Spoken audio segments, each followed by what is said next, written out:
Hey guys, welcome back to my channel. Thank you so much for being here. If you're new to this channel, please do not forget to subscribe and also turn on your notification. So today we're going to be prepping our spices, which is garlic and ginger. We're going to be making the paste and also the cubes. So pretty much all you have to do is peel your garlic and your ginger. Well, we're starting with the garlic. Peel your garlic, wash it really nice, and then blend it. Blend it till it's really smooth.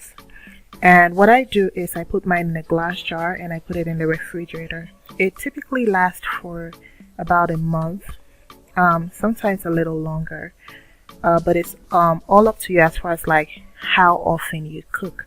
And another thing that you could do to improve or increase the shelf life, you could actually add like a little bit of oil and also salt, and that would let it last longer. But once you see the color begins to change, then that tells you it's going bad. Alright, so with the ginger, it's going to be the same process. And one thing you want to do with the ginger, you want to cut it really small into tiny pieces. That way when you blend it, you won't see like threads sticking out of your ginger. You don't want the threads. And so when I blend, I usually add a little bit of water. You can add water, you can choose not to add water if your blender can handle it. My blender can handle without the water, but I still put water just to take some of the blending time away. But yeah, always add water if you need to. If you can blend it dry, that's fine. And then once I'm done putting it in a glass jar, I always go ahead and rinse it with a little bit of water and add it to the jar as well. And with this, you can use it in any recipe that calls for ginger or garlic. For the ginger, I use it in my stews, soups. I use it in tea, smoothie, or pretty much anything that you need your ginger paste for. As far as the garlic goes, I don't use my garlic in any tea or anything like that, but I use it in my food as far as like my stews, my soups and stuff like that. So it's already ready to go, you know. And pertaining to the cubes, it's the same process. You want to peel your garlic, wash it really nice and clean, blend it really good, make sure it's smooth. And once we are done blending, we're going to put them in ice trays. In each one of these compartments in the ice tray, it takes about 2 tablespoons. So sometimes I put like a tablespoon in some of them and 2 tablespoons. So when I see the small ones, I know that's 1 tablespoon I'm dealing with. Depending on how much I'm cooking, or you know, the quantity of whatever I'm cooking, will determine whether I go for the 2 tablespoons or the 1 tablespoon. And like I mentioned, just like the paste, the ginger is also the same. So blend it really nice and smooth. And then instead of, you know, scooping it bit by bit, you can actually pour it like you can see me doing here. Just pour the whole thing in the tray and then use the spatula to clean it up.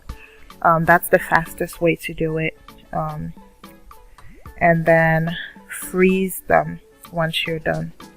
So just make sure it's nice and clean, because if you just leave it, you know, just pour it in a tray and you leave it, you're not really gonna get like the cubes that you want. So press it down, clean it up really nice before you put it in the freezer. And another thing I'll suggest is, before putting them in the freezer, you can wrap them up with a plastic wrap, or you can put them in like Ziploc bags, or just cover them.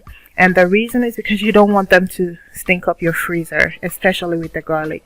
So once they are frozen, I put them in Ziploc bags, and then I put them right back in the freezer until I'm ready to use them. So when I'm ready to cook or to make tea, I just grab them and I, you know, take whatever I need out of it. So for both the garlic and the ginger, it's the same. And I prefer the cubes when it comes to the shelf life, because in the freezer they will last for like forever. But the paste, you have to really be someone who cooks a lot to be able to exhaust. But it also depends on how much you make. I don't really know how many pounds of the garlic and the ginger I bought, but I just grabbed as much ginger as I could from the store. And then I think the garlic was maybe 2 bags, I'm not sure, but I did grab as much as I could from the store. So it depends on the quantity that you're preparing. And as you can see here, it was really hard for me to get the garlic out, so I used a fork and then got them out of the ice tray and put them in the Ziploc bags. So yeah, the process is very simple, and this saves me a lot of time throughout the week because I don't have to worry about peeling garlic and ginger. I love my garlic and ginger fresh, and I don't have to worry about the extra work because it's already done and I can just grab them and use them. So yeah, I really love doing my spices this way because I cook a lot and it saves me a lot of time. And the same applies to the cube. You just grab one, drop it in your food. It melts with the heat. Or if you're making like ginger beer, the same applies. Just put it in a little bit of hot water, stir it really good, and then I strain mine. You can drink it with the pulp, it's all up to you, or the chaff. You can drink it with the chaff, it's all up to you. And then add some cloves, just a little bit of cloves, then your honey or sugar, and then lemon. Lemon really brings out the taste too, so you can use lime or you can use lemon, it really doesn't matter.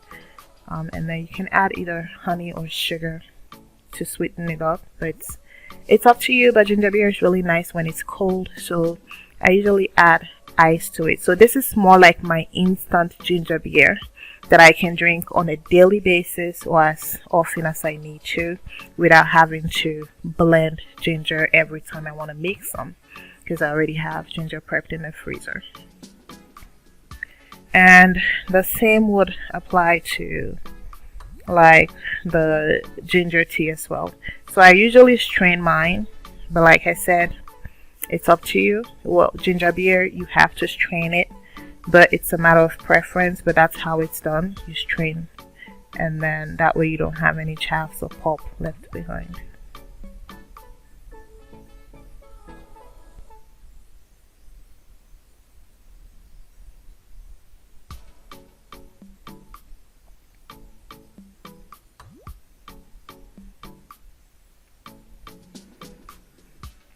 Alright, and that's our final product, and the same thing applies to the ginger tea. Put it in warm water or hot water, stir it up. When it melts, you add your lemon, your honey, you sieve it up, and add some more hot water, and you're good to go.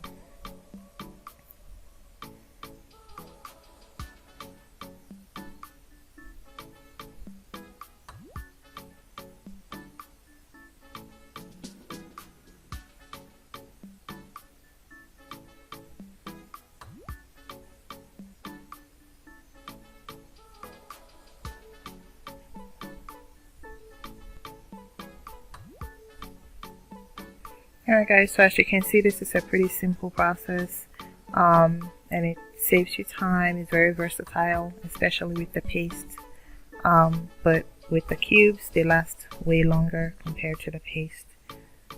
So yeah, I hope you all enjoyed watching this video, and if you did like this video, please don't forget to leave a thumbs up, leave your comments, and also don't forget to share with your family and friends as well.